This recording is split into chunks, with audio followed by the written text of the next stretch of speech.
You were on MMA Junkie Radio. You said that you spent a long time as a bouncer, and you'd probably been in more than 500 street fights, which is just insane. Is that true? Have you really had that No, many? I didn't say 500.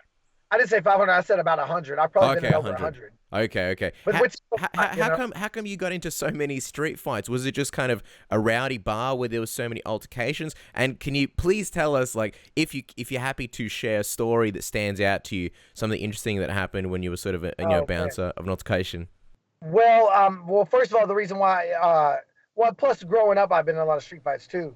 But so it probably is well over 100. But a lot of it was multiple bars. I worked at there's a place here in Fort Worth, Texas, where I live. It's called the Stockyards. It's like a country type, and they let like a lot of young kids in there, like 19-year-olds that are just coming in looking for trouble. I worked there when I was like 21, so I was still young then. And then I worked down there for about a year and a half. I worked in downtown, and then I worked in strip clubs. So I've worked in 2 or 3 strip clubs as well. And as a bouncer, right? Yeah, just making things clear, James. James Vick on the pole. No, I was actually it was a woman's strip club, not a man's. Yeah, of course. But I was actually a manager there too. But we kind of had and the thing is we kind of had like double duties. Like if we managed and I sold bottles and VIPs and stuff like that, I still would if something went wrong, I was the young guy that could fight, so they would always call me. You know, they would. We mostly had older managers that worked there, and the manager played as basically a manager and a security guard at the same time. Mm-hmm.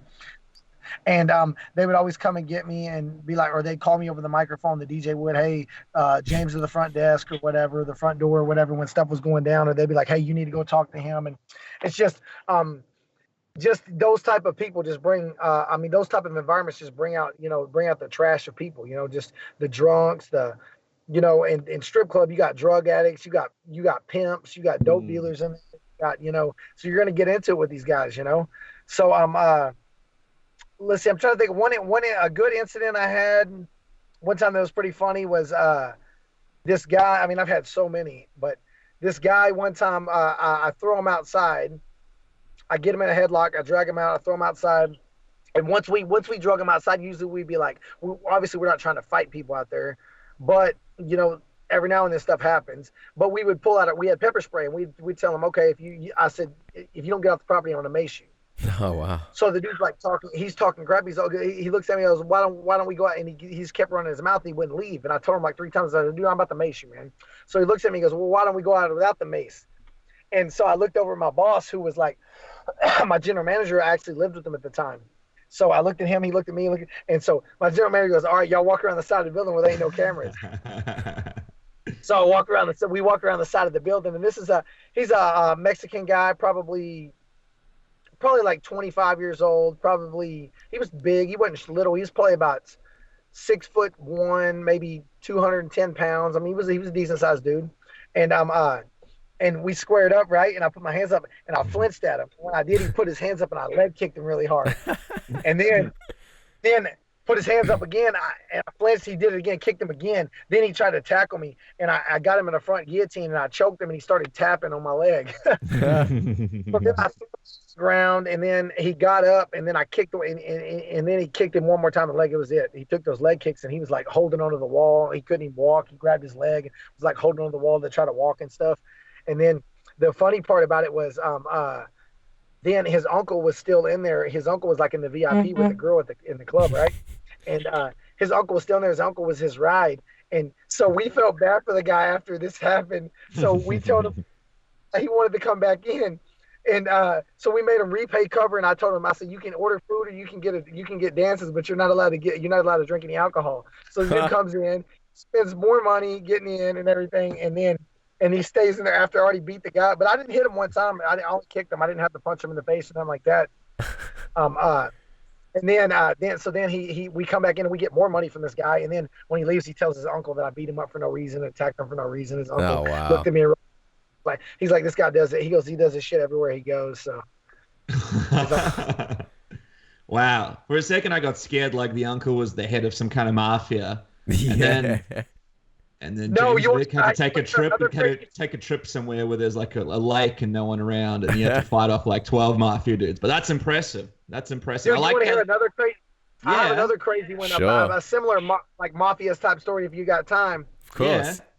Always have time. So basically, this drunk guy, we call him an Uber to come pick him up, a cab, and he refuses to get in it. I mean, he refuses to get in the cab, right?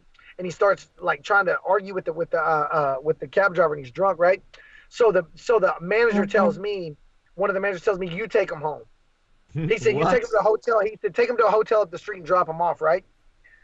So I already knew where this was going. I was like, God, I already know this guy's it's gonna go, you know. So I load him. We had a company vehicle, like a big Hummer, and I take him in the Hummer. I load him up, right? And I'm gonna take him off and down a hotel and drop him. And then he's like, I was trying to be nice and ask him where you live, bro. And he told me he only lived like 4 miles away. So I was like, okay, I'm just gonna take the guy home. So we get on the highway, we start driving, and he looks at me and goes, I'm gonna punch you in your face. I was like, he goes, I'll fuck you up. I was like, dude, calm down. I'm your friend. You know, I was trying to talk to him like you have to do drunk people. So he wouldn't stop. And then he said it again like 3 more times. And I was like, all right. So I pulled over and I was like, dude, get out of the car. And when I did, he tried to attack me inside the car, but I already unbuckled my seatbelt. So I pulled his hand off. He ripped my shirt. I pulled his hand off, opened the door. I come out. He opens the door. I come out. He comes out swinging. I beat his ass real quick, and I leave him right there on the side of the road. Just leave me. I mean, I didn't knock him out or anything. I never even. I kneed him in the body, and I kicked him in the leg, and I jabbed him one time, you know? Like, I didn't hurt the guy, like, where he couldn't, you know, where he was, like, out or anything. I just tried to get him away from me so I could take off and get it. So I leave, right? And then I notice his phone's still in the car, so I drive back by, and I throw his phone out on the ground, and then I drive off. That's nice. Then I get back, and I get back to the club, my shirt's ripped, right? So I was like, I didn't have any other clothes, so I just went home. It was already, like, 1 o'clock. The bar closed at 2 a.m., so it was only, like, an hour left. So I go to leave, right? I leave, and then when I leave, there's like 2 Russian mafia type guys come in. Whoa. They weren't looking for me. They were looking for this guy. They were looking for him. I guess they were maybe supposed to like protect them, or I don't know. It was crazy. They said like they came in and like the bouncers were even scared to like stop them. They came in and walked around and looked at the place. John Wick. Said these dudes were like 6'5", like 300-pound Russian with Russian accents. It was crazy. Whoa. And then after that, I was thinking these dudes are gonna come back and fuck me up, but they never did. And that was the first time James Vick met Andrei Arlovski. No, that was a crazy story, dude. Unbelievable. Well, I can't wait for you to release your autobiography just quickly because we know you're a busy guy.